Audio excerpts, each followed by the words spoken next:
काय हो तुम्हाला माहिती आहे का, ह्यो जाळीदार आणि मऊ लुसलुशीत उपवासाचा डोसा बनवायला जास्त काही लागत नाही. फक्त 1 वाटी शाबूस तांदूळ आणि 1 वाटी वरीस तांदूळ हे एका पातेल्यामध्ये टाकलं आणि स्वच्छ धुवून घेतलं सगळ्यात आधी. आणि ह्यामध्ये नंतर अर्धा ग्लास पाणी टाकून 1 तासांसाठी भिजत ठेवलं. हे भिजले असं लक्षात आलं की मग एका मिक्सरच्या भांड्यामध्ये हे सगळं टाकून घेतलं. ह्याचबरोबर हे पाणी पण टाकलं बघा.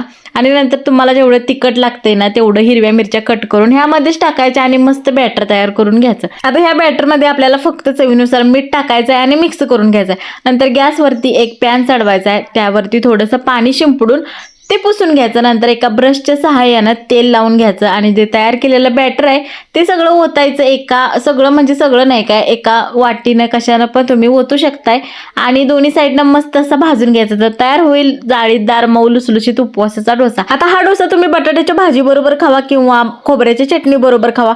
पण जाता जाता चॅनलला लाईक शेअर सबस्क्राईब करा.